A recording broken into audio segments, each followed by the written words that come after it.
If you're new here, welcome to our channel. Don't forget to subscribe and hit the like button. Your support means the world to us and helps us keep sharing stories that deserve to be heard. When spring comes, there is always more work to do. Who cleaned the yard, who was tending the vegetable garden, and who cleaned up the summer kitchen, which stood a little away from the house. Since I was far from agriculture, I always ended up cleaning the garage or helping in other places. My mother-in-law, Freya Adams, was busy in her favorite vegetable garden. As I'd approached the window overlooking the vegetable garden, I saw her standing on the path, leaning on a shovel, chatting with someone from my vantage point. I couldn't see who it was, so I opened the window and sat in a chair to observe. Freya was always full of energy when she worked in the garden.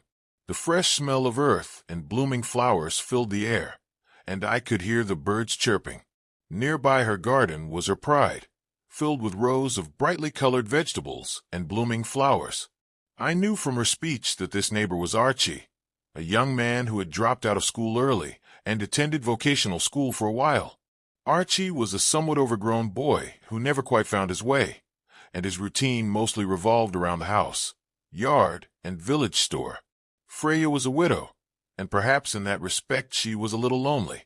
In conversation with Archie, she seemed cheerful and shaking her head. "Archie, you're still young," she said modestly. "You'll find yourself a good woman, and everything will be fine." I couldn't make out Archie's reply, but whatever it was.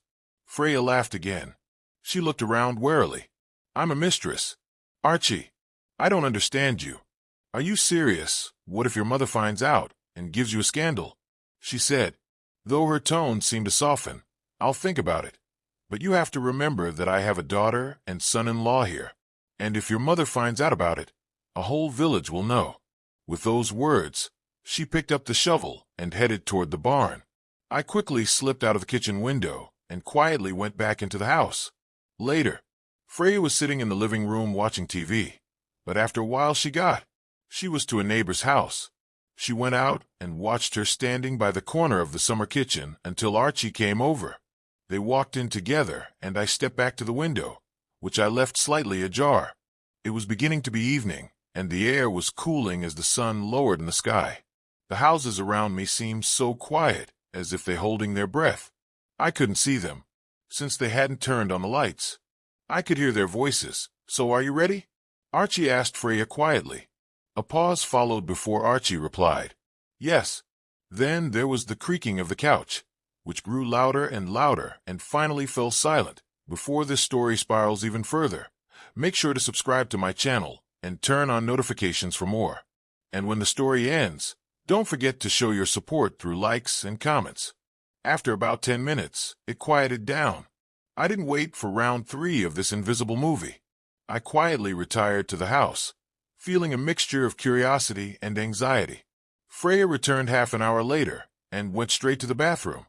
She dripped, flushed, and her hair was slightly disheveled. But she didn't say anything to me, and I didn't bother to ask.